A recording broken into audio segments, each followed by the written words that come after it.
Saber Direito desta semana, o curso é sobre direito administrativo. Você vai conhecer mais sobre improbidade administrativa, a tipologia dos atos de improbidade, os agentes públicos, as sanções, os pontos polêmicos na lei. As aulas são com a professora Marilene Matos. Professora Marilene Carneiro Matos.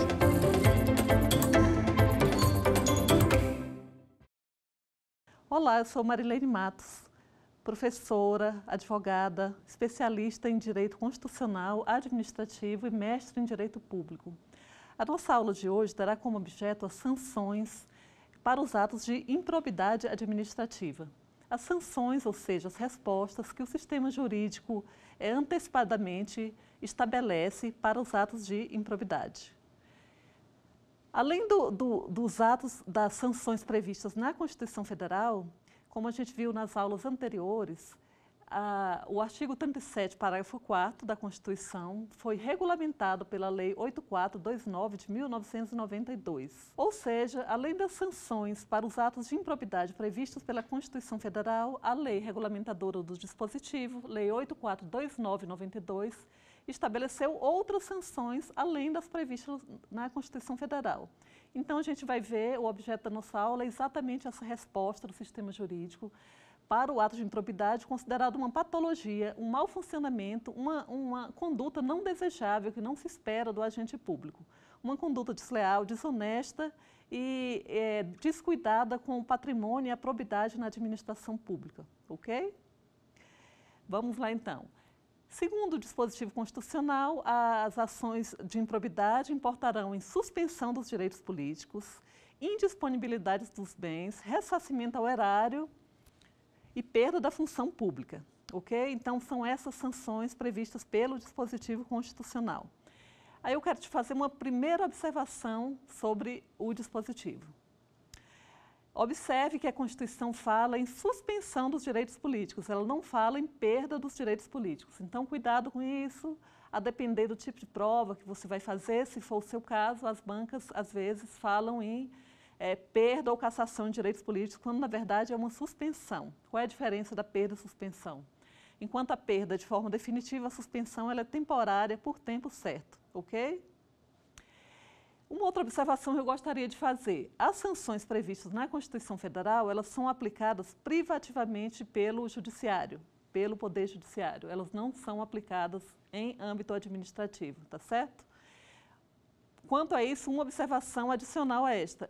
Se a pena for de suspensão dos direitos políticos ou perda da função pública, é necessário o trânsito em julgado da decisão judicial condenatória, digamos assim.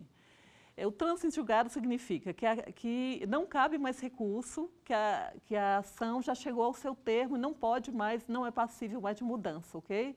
Seja porque o recurso foi indeferido, seja porque houve uma perda de prazo ou uma não interposição de recurso pela parte interessada. Então, após o trânsito em julgado da sentença penal condenatória, aí sim vai poder haver a perda da função pública ou a suspensão dos direitos políticos. Muito cuidado com um detalhe quanto à perda da função pública. Essa perda da função pública ela é passível de acontecer também na seara administrativa. Qual vai ser a diferença? A diferença é que ela vai se dar em decorrência do artigo 132 da Lei 8.112/90. Esse artigo ele já prevê como uma das causas de demissão do servidor público o cometimento do ato de improbidade administrativa, ok? Então, uma coisa é a demissão por improbidade administrativa prevista na Lei 8.112/90.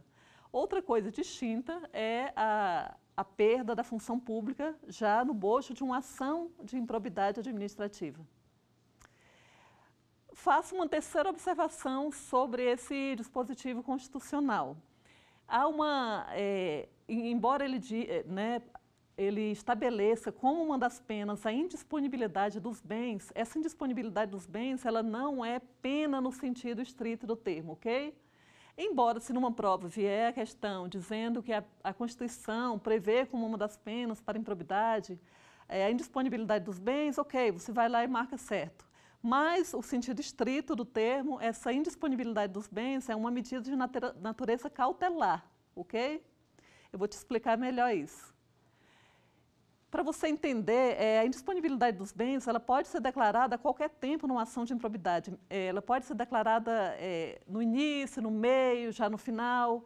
E ela visa o quê? Qual o objetivo da indisponibilidade? Ela visa evitar que aquele agente, né, que teoricamente cometeu improbidade, que ele venha a dilapidar os bens, colocar o nome de terceiros, ocultar bens.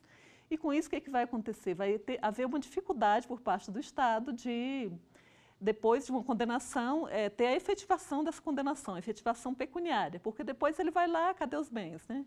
Aquele agente não tem bens e aí vai ser difícil obter uma reparação, ok? Então, daí a importância da indisponibilidade dos bens como medida cautelar nas ações de improbidade, tá certo? A gente viu nas aulas precedentes também que para ser declarada essa indisponibilidade, é necessário, então, que o autor, né, no caso, o Ministério Público, ele demonstre para o juiz que há um perigo da demora, né? Que há um perigo da demora e que há uma fumaça do bom direito, né? São os dois requisitos para a concessão de uma cautelar, que, no caso, ela vai bloquear os bens, vai tornar indisponíveis esses bens, né? Se tiver um imóvel, não pode vender, se tiver dinheiro no banco, não vai poder sacar, não vai poder transferir. Enfim, esses bens serão bloqueados ali à espera de que a justiça decida se realmente ocorreu improbidade ou não, ok? Então, para muitos, essa indisponibilidade ela não é pena no sentido estrito, tá certo? Então, essa Lei 8.429/92, ela vai prever outros tipos de sanções que não estão ali naquele parágrafo 4º do artigo 37 da Constituição. Por conta dessa previsão de outras sanções, que a gente vai ver ainda detalhadamente no decorrer da aula, houve, inclusive, quem alegasse que o artigo 12 da Lei 8.429/92, que é justamente o artigo em que estão previstas as penas por improbidade, ele seria inconstitucional. Para os adeptos dessa corrente, por que seria inconstitucional? Porque, como o artigo 37, parágrafo 4º da Constituição, que trata da improbidade administrativa, ele previu essas sanções, essas combinações. Então, para essa corrente, ela entende o seguinte: não pode haver nada que o Constituinte não quis, que não previu. Então, com base nisso, se alega que o artigo 12 seria inconstitucional, estaria ferindo, né, os direitos dos cidadãos, ao prever penas que a própria Constituição não quis prever, certo? Essa alegação, ela até agora não encontrou eco no Judiciário, inclusive tem declaração do STJ, atestando a constitucionalidade do artigo 12, com base no seguinte argumento: ela foi estabelecida com base no poder discricionário do Poder Legislativo de estabelecer penas. Então, essas combinações previstas pelo parágrafo 4º do artigo 37 seriam um mínimo, seriam aquele patamar mínimo para os atos de improbidade. Não quer dizer que o legislador derivado, né, no caso o Congresso Nacional, não pudesse estabelecer outras combinações como aliás foi feito, ok? Para você entender essa resposta, todo o conjunto né, que o sistema jurídico preparou para ações de improbidade, tem que entender o contexto que a gente também falou nas aulas precedentes, sobre um clamor da sociedade, né, um clamor da sociedade pelo endurecimento das penas nos atos de corrupção. Nos casos de desonestidade de agente público, havia um anseio da sociedade para que a justiça, o sistema jurídico fornecesse uma resposta assim, realmente dura, né? E com base nisso, tanto a Constituição quanto depois a lei regulamentadora, né, da improbidade administrativa, ela previu sanções que poderia se dizer assim, sanções severas para os atos de improbidade. A severidade dessas questões é tão séria que ela interfere, inclusive, no direito de votar e ser votado. Ela interfere na possibilidade de o cidadão assumir um cargo público. Há uma resposta tão grave do sistema jurídico diante da gravidade dos atos de improbidade que pode até mesmo impedir que alguém venha a votar ou ser votado, no caso em que seja decretada a perda dos direitos políticos daquele envolvido em improbidade administrativa. Melhor dizendo, perda não, suspensão dos direitos políticos. Então, durante o período de suspensão dos direitos políticos, aquele envolvido, aquele agente que tivesse praticado, ele não poderia votar, ser votado, entrar com ação popular, assumir cargo público. Inclusive, essa assunção de cargo público, ela está prevista como, na Lei 8.112, ali pelo artigo 5º, prevê as condições para alguém assumir cargo público, né? No caso, na esfera federal. E uma das condições é estar no gozo dos direitos políticos, ou seja, se houve uma condenação em improbidade e a pessoa não está no gozo dos direitos políticos, mesmo que ela seja aprovada no concurso público, ela não vai poder nem assumir aquele concurso, ok? E se ela tiver no cargo, ela vai poder vir a perder aquele cargo em decorrência da suspensão dos seus direitos políticos. No caso dos parlamentares federais, tem um dispositivo também expresso, explícito na Constituição Federal, o artigo 55, inciso 4, que prevê o quê? Que prevê que os parlamentares poderão perder o cargo em decorrência de terem seus direitos políticos suspensos, ok? Vamos agora sedimentar nossos conhecimentos e testar nossos conhecimentos com um quiz? Me acompanhe aqui, por favor, na tela.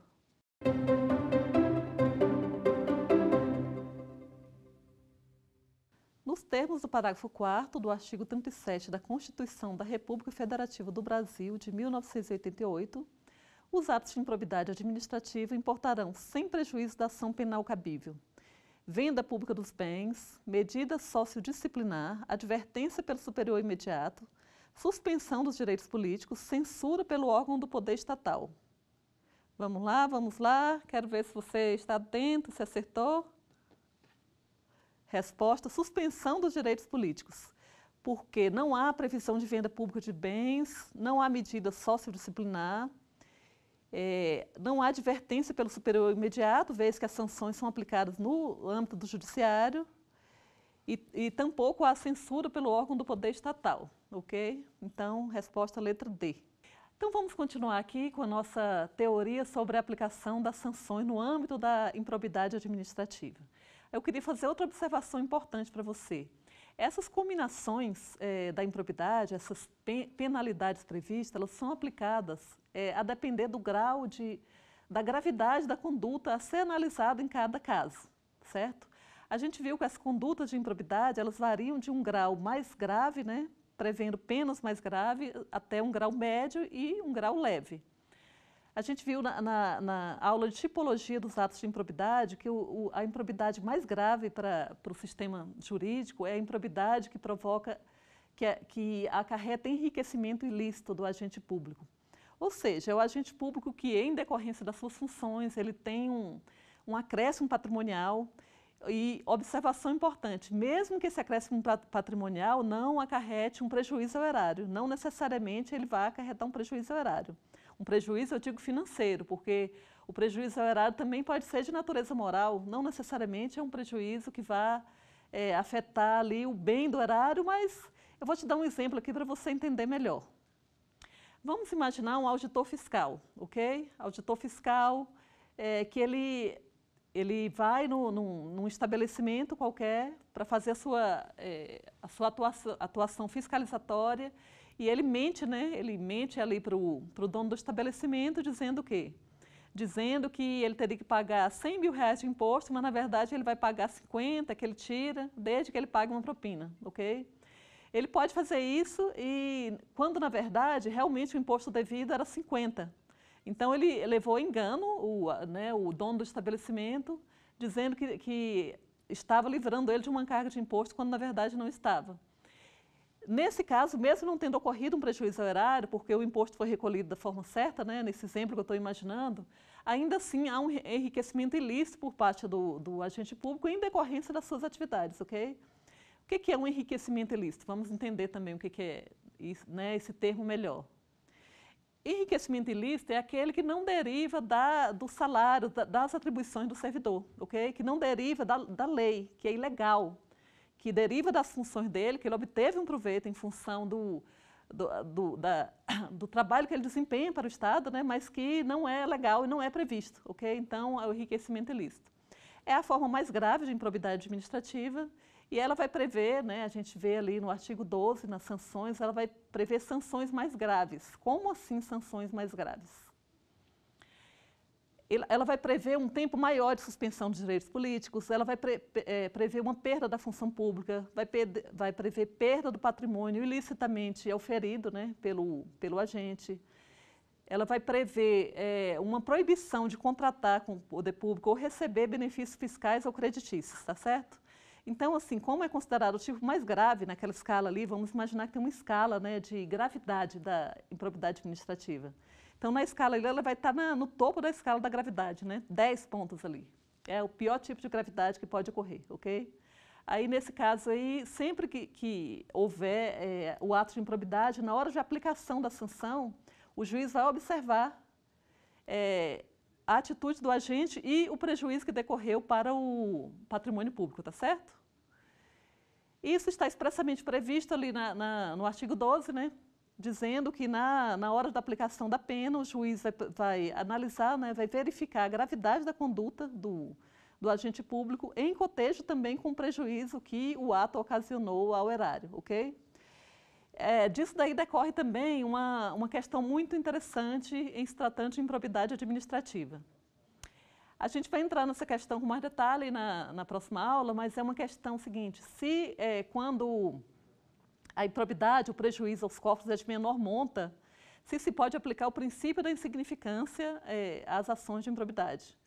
Esse princípio da insignificância, ele faz com que a ação simplesmente, o juiz determine o arquivamento da ação, o princípio da insignificância, melhor dizendo, ele retira a ilicitude da conduta. É como se aquela conduta ela fosse de menor potencial lesivo e, por isso mesmo, ao Estado não interessa mover todo o aparato judicial para poder avaliar aquele ato ali, para poder aplicar uma penalidade. É como se não compensasse uma medida de custo-benefício, ok? A gente vai entrar melhor nessa questão do princípio da insignificância. Mas é uma questão assim, bem ligada à questão da aplicação da penalidade em termos de improbidade administrativa. Aliás, outro ponto que eu quero te chamar a atenção, que muita gente confunde também, é que a gente fala em improbidade, a gente fala em sanção da lei de improbidade, a gente fala em cominações de improbidade administrativa e muita gente cai no equívoco de achar que tem natureza penal, né? Nas cominações, digamos assim, nas sanções da lei de improbidade, quando, na verdade, com certeza, né, a doutrina atesta, e a jurisprudência também, que a pena de improbidade ela não se reveste de natureza penal, ok? Embora ela não se revista de natureza penal, ela não deixa de ser uma sanção, né, uma constrição dos direitos do particular, ela provoca uma espécie de penalidade não de natureza penal, ok? Uma coerção do sistema jurídico para que aquele ato não ocorra mais, né? Que não deixe de ocorrer com a natureza educativa e com a natureza preventiva também, ok? Tem natureza, então, preventiva e natureza corretiva, ok? Mas nem por isso se reveste de sanção de natureza penal. Isso a gente pode ver do próprio dispositivo da Constituição, que diz o seguinte, que as cominações para os atos de improbidade serão, aí vem dizendo as cominações, né, indisponibilidade dos bens, ressarcimento ao erário, perda da função pública e suspensão de direitos políticos, independente das sanções de natureza penal, da ação penal cabível, tá? E aí eu vou te fazer uma outra observação importante também. Esses atos de improbidade, os condutos de improbidade, é muito comum que eles também normalmente configurem algum tipo de lesão de natureza penal, ok? Então, um ato de improbidade, ele pode perfeitamente também, e normalmente acontece, ocasionar, ser enquadrado num crime contra a administração pública previsto no Código Penal. Aí ele vai ter as outras combinações do Código Penal, ok? Então, na hora da aplicação da pena, vai ter uma verificação da gravidade da conduta, até que ponto aquela conduta feriu, né, o dever de probidade, até que ponto aquela conduta do agente ela teve um grau de reprobabilidade. Então, aí, fazendo essa medição, né, digamos assim, o juiz vai determinar que tipo de sanção vai ser aplicada para o ato de improbidade. Essas sanções, elas podem acumular-se ou, no caso, se o juiz aplicar, por exemplo, o juiz aplica a perda da função, aí ele não vai poder aplicar a suspensão dos direitos políticos. O juiz aplica o ressarcimento dos bens, né, a obrigação do ressarcimento ao erário, aí ele não vai poder aplicar a perda de bens? Não, não é assim. Por quê? Porque a lei de improbidade prevê o seguinte, que as sanções de improbidade previstas nessa lei serão aplicadas isolada ou cumulativamente. Olha o tanto que isso é importante. Preste bem atenção que isso é muito importante, ok? As sanções de improbidade, então, pode ter um caso, a depender da gravidade, que o juiz vai aplicar todas as sanções previstas ali, né? Por exemplo, o paradigma da gravidade são as ações de improbidade que importam enriquecimento ilícito do agente. A partir de uma conduta que importa enriquecimento ilícito, o juiz vai poder aplicar todas as penalidades juntas, se ele assim entender pela gravidade, né? Ele vai poder graduar, que a gente vai ver isso com mais detalhe ao longo da aula. Ele pode graduar cada sanção, porque a lei ela estabelece parâmetros, né, máximos e mínimos para os atos de improbidade, para as penas de improbidade. Por exemplo, no caso de enriquecimento ilícito, uma das penalidades previstas de suspensão dos direitos políticos vai de 8 a 10 anos do prazo. Então, dentro desse parâmetro, o juiz vai poder graduar a aplicabilidade da sanção. Isso vai ocorrer para todos os tipos de improbidade, uma graduação da pena, aplicando-se a mais grave para improbidades mais graves e, assim, indo até a mais leve, ok? Vamos dar mais uma paradinha para a gente ver uma segunda questão aqui elaborada para sedimentar aqui os nossos conhecimentos. Me acompanhe na tela, por favor.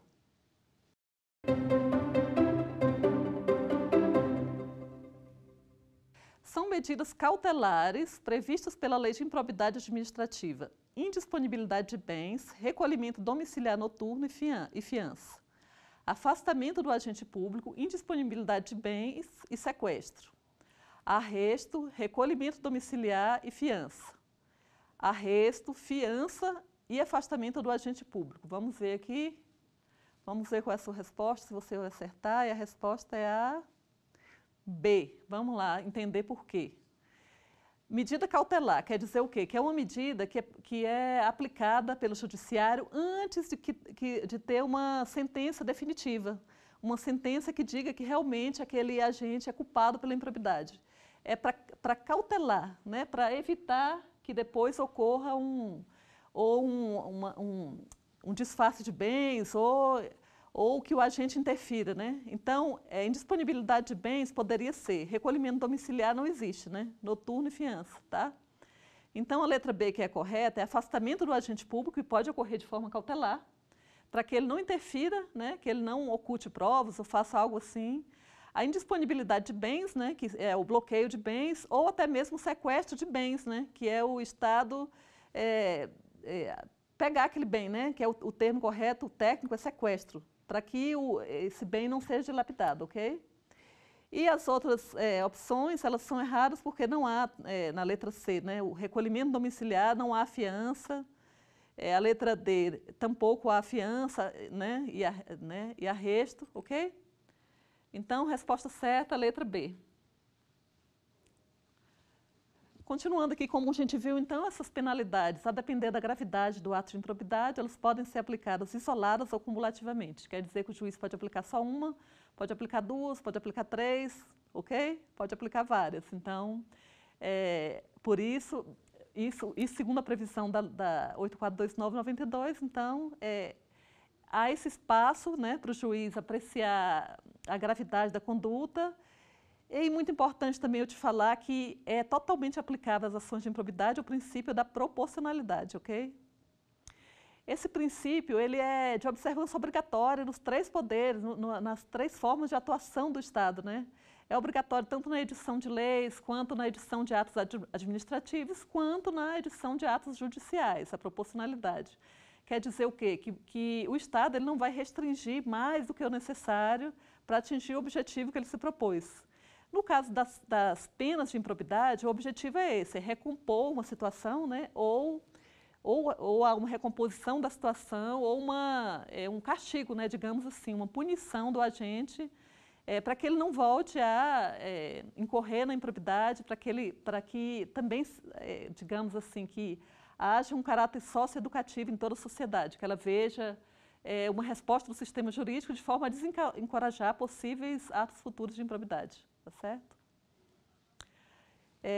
Por conta dessa dosimetria da pena, também há há questões ligadas a questionamentos quanto ao fato de que os dispositivos que prevêem as condutas de improbidade serem muito abertos, não terem assim uma definição como o Código Penal. Mas esse assunto também ele é tratado pela doutrina majoritária como uma questão que, como não há natureza penal da lei de improbidade, das sanções de improbidade, então tampouco há essa necessária, esse detalhamento que se exige do direito penal, ok? Então, nesse caso aí vai restar um juízo, né, do julgador na hora de aplicar a pena, e a lei já prevê esses parâmetros mínimos e máximos, essa possibilidade dele aplicar a penalidade acumulada ou isolada, de forma a penar mais severamente condutas consideradas mais atentatórias à honestidade na administração.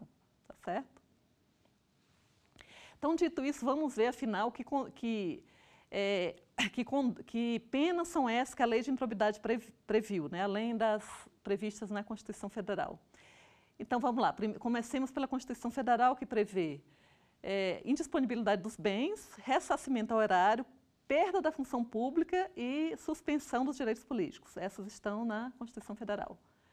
Vem a Lei 8429 de 92 e prevê sanções diferenciadas. Ela prevê o quê?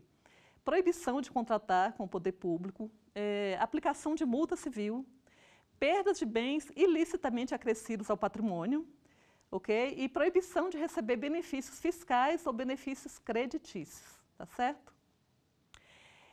Dentro da tipologia dos atos administrativos, o mais grave é o de enriquecimento ilícito. Então, obviamente, ele vai prever penalidades também mais graves para desencorajar que esse tipo de atuação do agente público volte a ocorrer, né? E que sirva de exemplo também de caráter educativo na sociedade, ok? Dentre as penas previstas, a considerada mais grave pela doutrina é a pena de suspensão dos direitos políticos, ok? Essa pena de suspensão dos direitos políticos ela é prevista tanto na Constituição Federal quanto na Lei de Improbidade. A suspensão dos direitos políticos ela tem um prazo máximo de 10 anos, né? Você pode ir lá depois e olhar com calma esse artigo 12, ver esses prazos que são importantes também para quem está fazendo a prova da OAB, ou prova de concurso, tá? Então, eu quero até te fazer uma observação. Infelizmente, muita gente reclama, né? Fala assim, professora, mas que decoreba, ficar decorando essas penalidades, quais são as penalidades para cada tipo de improbidade. Mas aí, infelizmente, eu não posso te ajudar muito. É uma coisa que tem que decorar mesmo, não tem jeito, tá? Tem coisas assim, tem penas que você vai ver pela lógica, né, do prazo, pela lógica da conduta, né? Um pouco você pode ir pela lógica sabendo qual é o tipo de sanção prevista para aquela conduta. Mas, em geral, não vai prescindir mesmo da leitura da lei seca, você vai ter que ler o artigo 12 e, se você estiver fazendo prova de concurso ou OAB, você vai ter que realmente memorizar os prazos ali previstos e os tipos de sanções, tá certo? Voltando aqui, então, o tipo de sanção mais grave é a suspensão dos direitos políticos. Por que é o tipo de sanção mais grave? A gente já comentou aqui que uma pessoa que tem os direitos políticos suspensos, ela não pode nem mesmo assumir cargo público. Ainda que ela venha a ser aprovada no concurso, já imaginou? A pessoa foi aprovada ali no concurso público e aí ela não vai poder assumir aquele cargo que ela tanto sonhou, se preparou, né? Isso pode acontecer. Aí, se você me perguntar assim, mas como que ela cometeu a improbidade então, se ela nem tinha assumido o cargo público e não era agente? Olha só, presta muita atenção. O particular, ele também pode cometer improbidade, desde que ele esteja em conluio com um agente público.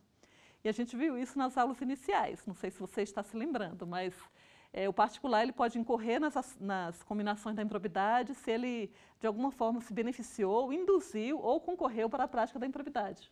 Então, vamos imaginar que um particular, ele jamais sonhava que ia passar no concurso público, né? Ele tinha feito, mas não sei, passou fora das vagas. E aí ele está ali, né, com a empresa dele, ele resolve, em conluio com o agente público, fraudar uma licitação. Ele comete um ato de improbidade e, por azar, ele tem os direitos políticos suspensos. Já imaginou? E vamos imaginar de uma forma mais grave, que o direito dele foi suspenso por 10 anos, imagina. Nesse prazo aí, o órgão público chamou ele para assumir aquele cargo. Cargo público federal, da esfera federal, regido pela Lei 8.112. Aí ele vai todo feliz, vou assumir esse cargo público, que ótimo. Não vou mais precisar cometer improbidade agora. Vou assumir o cargo público, vou ter um salário, tá? Aí ele vai, lá apresenta o documento, apresenta o atestado de saúde, quando chega ali, cadê a sua prova de que você não tem os direitos políticos suspensos, que você está no gozo dos direitos políticos? Ah, não tenho, porque eu tenho uma condenação em improbidade, então já era, ele não vai poder assumir o cargo público, ok? Além de não poder assumir o cargo público, tem outras consequências graves.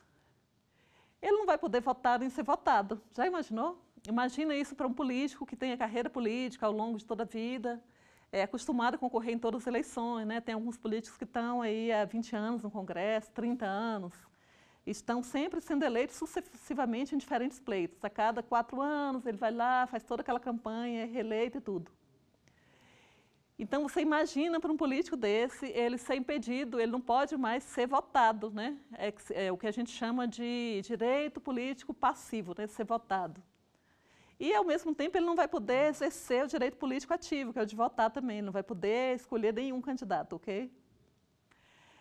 Então, a gente vê que é muito severa a penalidade, né? Considerada a mais severa de todas, a penalidade de suspensão dos direitos políticos. Por toda essa implicação que ela tem, inclusive, ela é comparada à condenação criminal transitada em julgado, ali pelo artigo 15 da Constituição Federal. Como assim ela é comparada? Ela é comparada porque o artigo 15 ele prevê como hipótese de perda da nacionalidade. Uma das hipóteses é condenação criminal transitada em julgada, e a outra hipótese é a condenação a outra hipótese é a suspensão dos direitos políticos. Então, tamanha gravidade ela é que ela é equiparada a uma condenação criminal transitada em julgado, ok? Então, é a penalidade mais grave prevista pela Lei de Improbidade Administrativa, tá certo? Em seguida, a gente vai ter, após a perda dos direitos políticos, a gente vai ter uma outra penalidade que é muito grave e que dói muito, eu tenho certeza, posso te afirmar isso. É a perda da função pública, ela é muito grave. Você imagina a perda da função pública. Aí eu já ouvi coisas assim, deixa eu te explicar.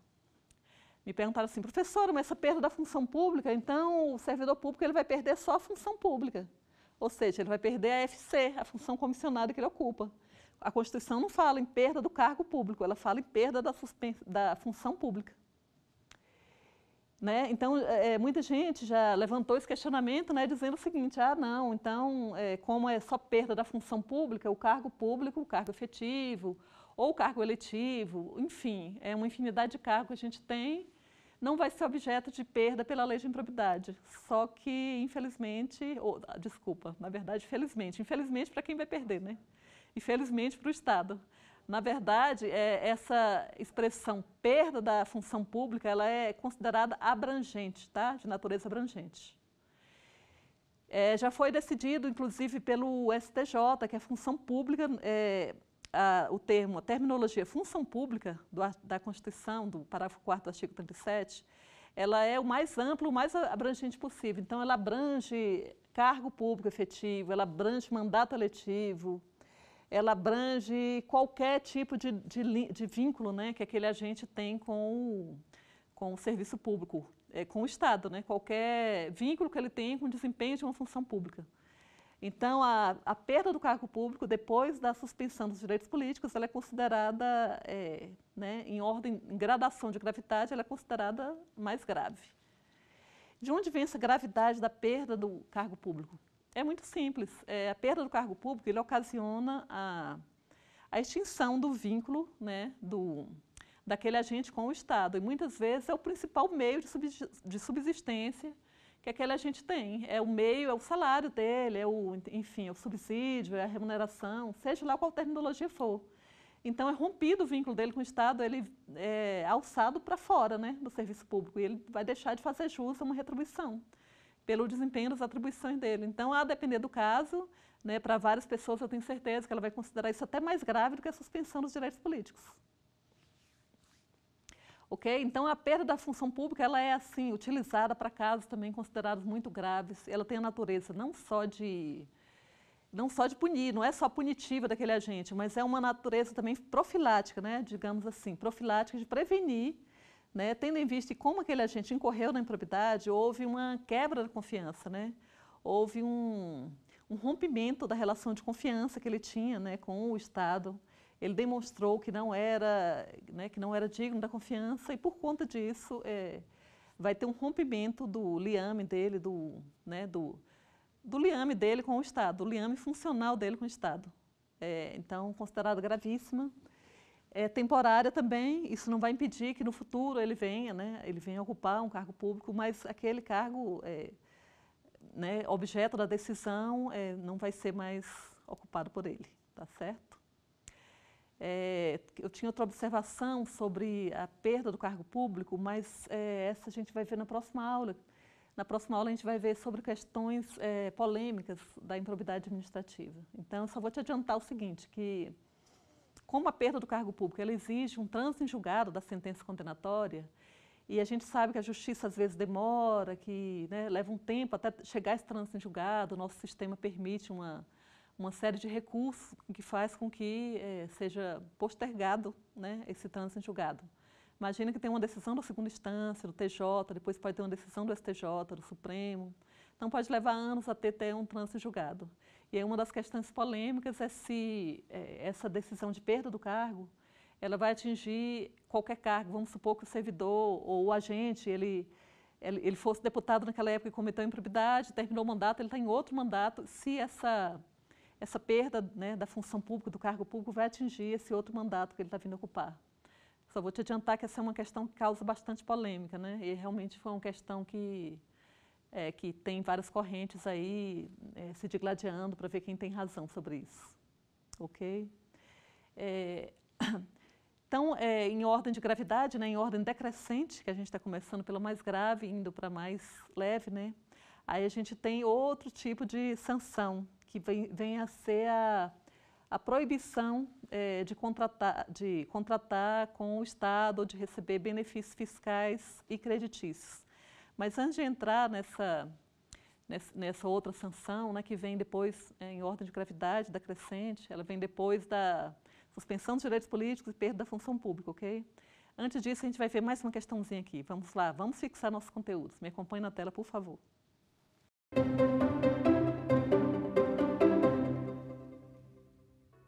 De acordo com o artigo 12 da Lei 8429, de 2 de junho de 92, não é sanção aplicável responsável pelo ato de improbidade administrativa. A prisão em regime fechado, a perda dos bens ou valores acrescidos ilicitamente ao patrimônio, a perda da função pública, a suspensão dos direitos políticos de 5 a 8 anos. Então, qual que não é a sanção aplicável? Fica atento que é muita questão, você vai e não vê esse não e você erra justamente porque a questão, o enunciado pede o contrário. Vamos lá, se você acertou essa. E a resposta é a letra A. Óbvio, por que não tem prisão em regime fechado? Não tem prisão nenhuma na Lei 8429/92. Nem regime fechado, nem semiaberto, nem aberto, porque a Lei 8429 não é uma norma de natureza penal. Por isso não há previsão de qualquer tipo de prisão, ok? A perda dos bens ou valores acrescidos ilicitamente ao patrimônio é uma das previsões, né, da Lei 8429/92. A perda da função pública é prevista tanto na Constituição quanto na Lei 8429. E a suspensão dos direitos políticos, que vai de 5 a 8 anos, né, que é prevista, a dosimetria é prevista na Lei 8429, mas o tipo de pena é previsto na Constituição Federal, ok? Então, vamos voltar aqui na proibição de contratar com o poder público ou receber benefícios fiscais ou creditícios, né? É uma sanção que é considerada de gravidade razoável também. Por quê? Imagine você não poder contratar com o poder público, imagine você empresário, imagine você que fornece medicamentos, obtém altas rendas com participação em licitação, você não vai mais poder participar da licitação. Você não vai poder participar porque você não vai poder contratar. Inclusive, você não vai poder nem mesmo fornecer, você não vai poder fornecer bens ou serviços, mesmo naquela hipótese de dispensa de licitação, porque o impedimento não é participar de licitação, o impedimento é contratar com o poder público, você não pode mais contratar. Então, isso causa, assim, depender do porte da empresa, isso pode causar uma falência, né, uma quebra da empresa. Então, a gente vê que as sanções da lei de improbidade, elas são sanções que doem muito no bolso, né? Que tem, assim, elas afetam bastante a parte patrimonial, a parte financeira. a gente vê que a gente vai continuar a ver que, além dessa, né, além da perda da função pública, da proibição de contratar com o poder público, também há outras sanções que atingem diretamente a parte financeira do agente. Ok? Então, proibição de contratar com o poder público, proibição de vender, fornecer qualquer tipo de medicamento ou de qualquer outro bem, né? Ou firmar contratos de parceria, né? Não deixa de ser contrato com o poder público, então é bem complicado, é bem severa a sanção. E aí a gente vai ter também a sanção de receber benefícios fiscais ou creditícios do poder público. Né, benefícios fiscais ou incentivos fiscais ou creditícios do poder público. E o que isso quer dizer? Vamos lá. Pode ser que o setor público decida beneficiar, né, por uma política fiscal determinado segmento, né? Eu vou beneficiar aqui todas a rede, né, de indústria farmacêutica, né? Eu vou fazer um benefício fiscal que diminuindo a alíquota por 6 meses, né? Sai uma medida para aqueles que se candidatarem, virem, comprovarem. Quando você vai lá se candidatar, você, né, o dono da empresa, né, a pessoa jurídica, chega lá, não vai poder obter o benefício, porque você teve uma condenação de proibição de obter o benefício, ok? Proibição de obter esse benefício, essa proibição de obter benefício direta ou indiretamente. Indiretamente, ou seja, benefício para você, pessoa física, benefício para a sua empresa, onde você detenha o controle majoritário, ok? A parte majoritária do patrimônio. Ou seja, não pode contratar, não pode receber benefício fiscal e não pode receber benefício creditício, ok? Ou seja, não pode pleitear aí um crédito com o setor público, com um banco de desenvolvimento, né? Não pode ali, pleitear um contrato, por aí tem uma política do Estado, né? De vez em quando a gente vê que tem, que beneficia empreendedores em determinadas áreas, né? Com juros menores, juros subsidiados, empréstimos a juros menores. A gente já viu isso, já essas políticas no setor agrícola, quando tem uma carência de determinado produto agrícola, né? Tem a carência do produto e por aí o setor público, então, resolve conceder benefício creditício.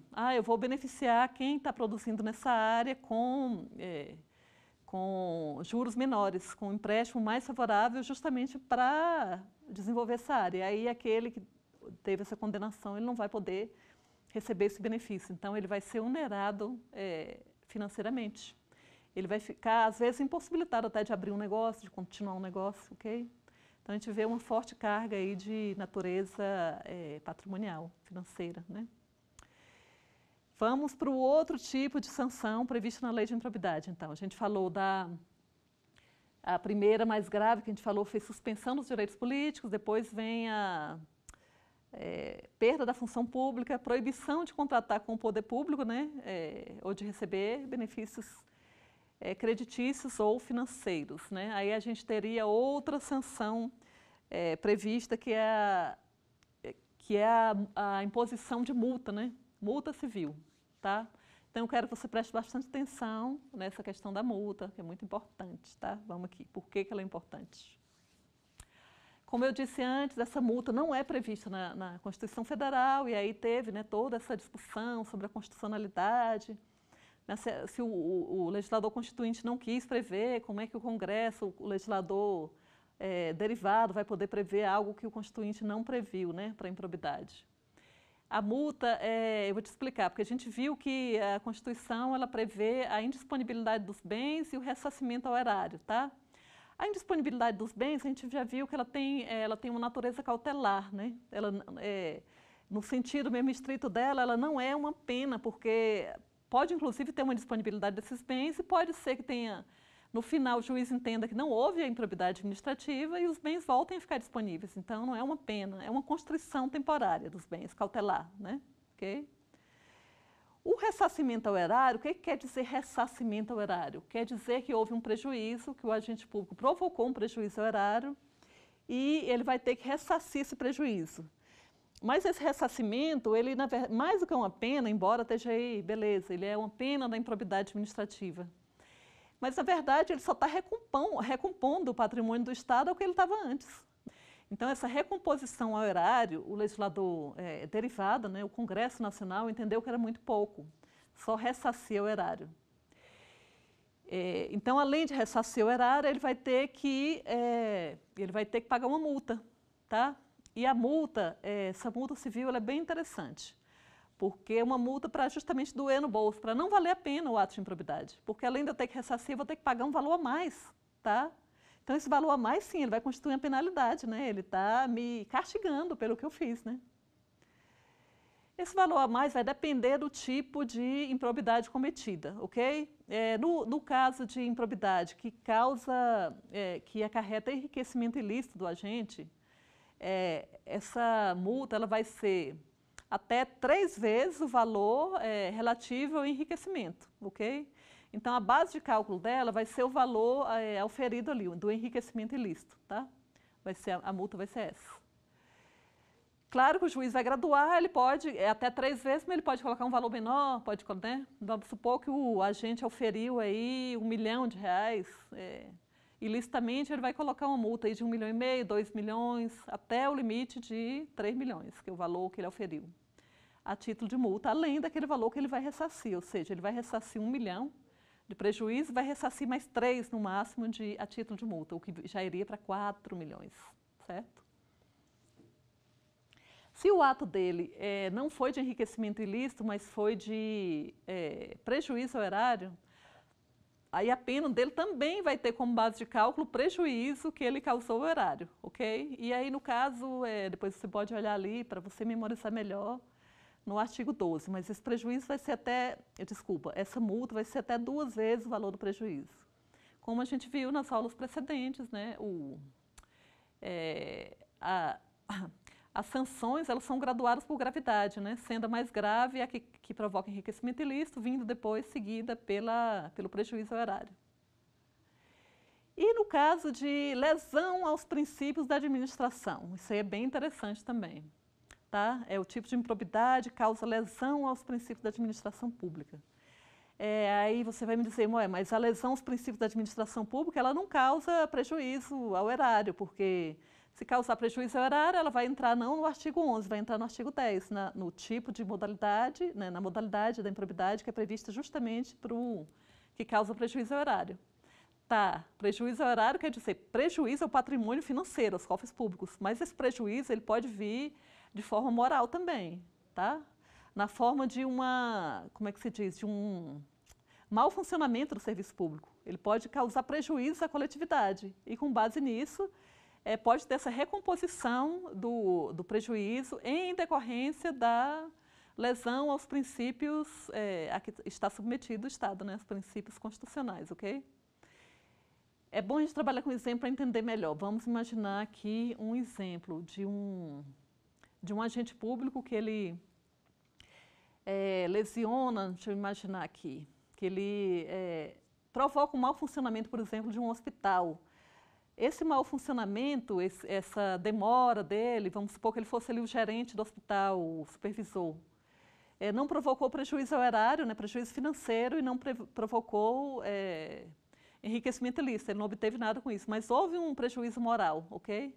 Pode perfeitamente haver um prejuízo moral, né, daquela pessoa jurídica, daquele hospital ali, que está, né, supondo-se que esteja na administração indireta, e com base nisso ele pode sim ser condenado a ressarcir né, o prejuízo que ele deu causa de ordem moral, não apenas o prejuízo de ordem financeira, que no caso de lesão aos princípios, realmente o prejuízo de ordem financeira ele não vai ocorrer. Aí eu vou te fazer outra pergunta muito interessante. E no caso de lesão a princípios constitucionais, né, princípios da administração pública, em que não há o prejuízo ao Estado, mas há um prejuízo ao particular, somente ao particular. Nesse caso, já há também posição, né, doutrinária jurisprudencial dizendo o seguinte, que no caso do prejuízo ao particular, o agente ele tem também a obrigação de reparar esse prejuízo, tá? Ele pode vir a ser condenado a reparar o prejuízo ao particular também. Ou por um dano moral, ou até um dano mesmo aferível ali, dano né, financeiro. Né? Vamos supor que, por exemplo, um agente dependa de uma declaração para fazer um negócio, né? Uma declaração aí do INSS, do FGTS. Para participar de uma licitação, por exemplo. A gente sabe que para participar de licitação é obrigatório que haja a comprovação da regularidade fiscal, né, do INSS e do FGTS. Então, vamos supor que esse agente não forneceu a tempo e aquela pessoa ela perdeu a oportunidade de participar da licitação, do certame licitatório. Então, ela pode ter um prejuízo, não causou um prejuízo diretamente ao erário, não causou um enriquecimento ilícito, né? Mas houve um prejuízo a um particular. E aí pode perfeitamente vir a ser aferível numa norma, né? Numa conduta de improbidade que atente contra os princípios, ok? E aí vai ter também que ser obrigado a reparar o dano.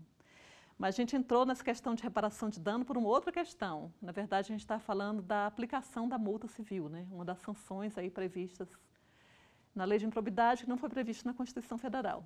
A aplicação de multa civil. Ela pode ser aplicada também no caso de lesão a princípios, né, da administração pública. E, no caso, a base de cálculo vai ser a remuneração do agente, ok? A remuneração vai ser a base de cálculo para a aplicação dessa multa civil. Então, no caso da lesão, da conduta que lesiona princípios da administração, a base de cálculo vai ser a remuneração do agente, podendo chegar até 100 vezes o valor da remuneração. Então, a gente vê que dói bastante no bolso, essa pena é uma pena mesmo, né? É simplesmente a recomposição do prejuízo, ok? Então, gente, com isso chegamos ao final da nossa aula sobre esse assunto tão fascinante que é as sanções de improbidade administrativa, né? Toda essa problemática que existe sobre a constitucionalidade ou não do artigo 12, as previsões da Constituição e da Lei 8429/92. Eu te convido para participar para assistir a nossa próxima aula, que vai ser sobre justamente os pontos polêmicos da improbidade administrativa. Te agradeço muito por me acompanhar até aqui. Muito obrigada e até a próxima.